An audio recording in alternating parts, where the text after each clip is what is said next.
E aí galerinha, boa noite, galerinha top, tudo na paz do Senhor. Então aqui é o Ingrid. Quem me conhece sabe que eu não sou de gravar vídeos, sabe que eu não sou de falar, sabe, não é de hábito meu fazer isso através do meu Facebook. Mas hoje durante o dia Deus colocou esse propósito no meu coração. Hoje durante o dia eu pude acompanhar pelas redes sociais, pela internet, pelo Facebook, a grande polêmica que se envolveu em torno do nome da Priscila Alcântara. Todo mundo viu o simples ato dela ter ido ao Lollapalooza e levantou uma polêmica muito grande, todos dizendo que nós não devemos julgar, não podemos julgar, que quem julga é Deus.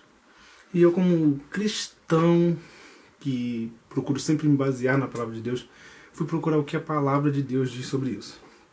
Primeiro, nós precisamos entender o que é julgar. Nós precisamos entender o que significa a palavra julgar. E segundo o dicionário informal, julgar é formar conceito, emitir parecer, opinião sobre algo ou alguém. Os cristãos em nosso meio hoje, muitos daqueles que não se baseiam na palavra, ou não leem a palavra, ou não buscam o contexto da palavra, se baseiam muito em Mateus. Rapidinho, só para a gente entender onde eu quero chegar. Mateus 7 que diz: não julgueis para que não sejais julgados, pois com o juízo em que julgares sereis julgados, e com a medida com que tiverdes medidos, vos medirão a vós. Muitos usam esse versículo para dizer que nós não devemos julgar o nosso irmão, para dizer que nós não devemos julgar aquilo que nós vemos, ou julgar o nosso irmão, porque na medida que nós julgamos esse irmão, nós seremos julgados. Mas a palavra de Deus aqui, se nós lermos o contexto, ele está se referindo a Mateus 6, do capítulo 20, do versículo 25 ao versículo 34, onde Deus ou Jesus vem dizendo que nós não devemos andar ansiosos com o que vamos vestir, com o que vamos comer, com como vamos andar, o que vamos nos alimentar. E a palavra de Deus aqui vem dizendo sobre isso e vai falando que nós devemos sempre estar buscando primeiro o reino de Deus e a sua justiça. Só que no capítulo 7 ele vem dizendo para os fariseus e aqueles doutores da lei que tinham as manias de julgar aqueles a qual estavam passando necessidade. Se o irmãozinho não tinha bonança, se o irmãozinho passava aperto, se o irmãozinho passava necessidade, os fariseus iam dizer que ele estava em pecado, que ele estava se rebelando contra o Senhor, iriam dizer que ele estava contra Deus. E Jesus aqui vem dizendo: não julgueis a intenção do seu irmão. A palavra de Deus, sempre que dizer para nós não julgarmos, ela vai falar sobre julgar a intenção, sobre julgar qual foi a motivação, julgar o pensamento do nosso irmão. A palavra de Deus nunca vai dizer que nós não devemos julgar a atitude. Nós vamos ver no mesmo livro de Mateus, o mesmo Jesus falando, no capítulo 18, que se alguém, porém, o teu irmão pecar contra ti, vai e repreenda-o. Entre ti e ele só, e se ele te ouvir, ganhaste o teu irmão. A palavra de Deus vai dizer que quando nós vemos um irmão pecando contra nós, ou contra alguém, ou contra alguma atitude, nós devemos chamá-lo. Mas o que mais me chama a atenção na palavra de Deus é em 1 Coríntios 5, no capítulo 5, no versículo 1, Paulo vai dizer que ele ficava abismado, ou ele ficava até de boca aberta, ou ele ficava até de alguma forma surpreendido como os irmãos de Corinto conseguiam ver tantas pessoas na imoralidade. Ele vai dizer que existiam imoralidades na igreja de Corinto que nem entre os gentios os ímpios existiam, mas ele vai dizer que as pessoas se compactuavam. Aí Paulo vai dizer que os irmãos deveriam estar tristes, ou pelo menos deviam estar de alguma forma entristecidos, ou até chamar esses irmãos, era para eles estarem chateados com os pecados que existiam dentro da igreja de Corinto. E Paulo vai dizer: eu fico bobo, eu fico até surpreso, como que vocês conseguem viver com tal pecado e não falar nada? Mas o texto que mais me chama a atenção, e o texto que eu quero falar com vocês nessa noite, é o livro de Tiago. Vocês vão abrir comigo, é um texto muito conhecido, todo mundo já ouviu falar.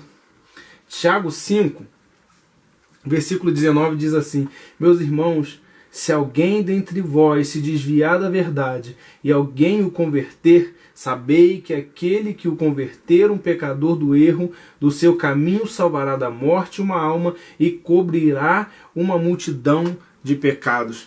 Tiago vai dizendo aqui que se eu vejo que o meu irmão praticou uma atitude e essa atitude o desviou da verdade, essa atitude o desviou do caminho, essa atitude trouxe escândalo, essa atitude de alguma forma o distancia de Deus, eu tenho a obrigação de chamá-lo, conversar com ele e fazer com que ele se arrependa das atitudes erradas que ele praticou. Na medida que eu converto esse irmão das atitudes erradas que ele praticou, eu consigo trazê-lo ele para próximo de Deus novamente, e ele vai dizer que se eu fizer isso, eu salvei um pecador da morte. Muitas vezes as pessoas querem usar o contexto, um texto totalmente sem contexto na Bíblia, querem pegar um versículo para se satisfazer, para satisfazer a sua vontade, o seu ego, os seus desejos carnais, totalmente fora do contexto, e aplicar isso de maneira errada. Talvez eu acho que o texto que nós lemos primeiramente em Mateus nunca foi tão mal aplicado e tão mal interpretado na palavra de Deus. Nunca um texto foi tão usado para o próprio bel prazer do homem. A palavra de Deus deixa muito claro que se nós vermos o nosso irmão no erro, se nós contemplarmos qualquer um dos nossos amigos, irmãos em Cristo Jesus, no caminho mau, devemos sim chamar a atenção, devemos sim repreender, devemos sim trazer ele de volta para o caminho da verdade. Só que hoje as pessoas vão dizer que nós não devemos julgar.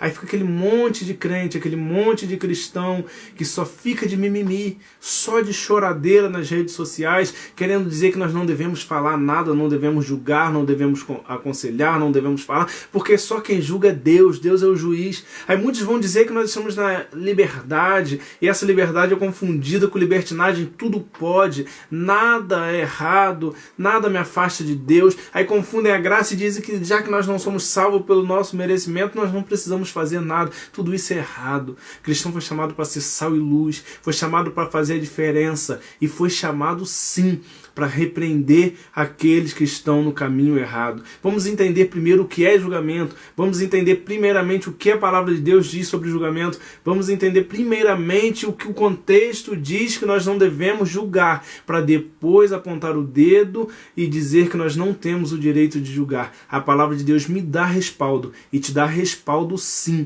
para julgar o nosso irmão quando ele estiver no erro, para mostrar a ele o que ele deve fazer, e para mostrar a ele qual caminho seguir. E a palavra de Deus diz bem claro que se nós fizermos isso, estamos fazendo um bem a ele, trazendo ele de volta para o caminho do Senhor, trazendo ele de volta para o caminho da verdade e salvando a alma dele da morte. Então é isso que eu queria falar. Isso ficou me incomodando durante o dia, porque muita gente dando opinião, muita gente falando, muita gente defendendo. Eu não quero entrar no mérito da cantora, no mérito da Priscila Alcântara. Se ela foi lá, o que ela foi fazer, eu não quero julgar a intenção dela, mas a atitude dela gerou toda essa polêmica e gerou esse desejo no meu coração de falar sobre isso. A palavra de Deus deixa muito claro, quando nós vermos um irmão no erro, devemos sim julgar, devemos sim chamar ele a se converter dos seus maus caminhos, sem essa de mimimi, sem essa choradeira de que eu não posso julgar, não posso falar. A palavra de Deus me dá respaldo. Se a palavra de Deus diz que eu não posso fazer e eu vejo um irmão fazendo, eu posso sim chamá-lo e repreendê-lo. É isso aí, galera. Boa noite a todos, uma paz do Senhor.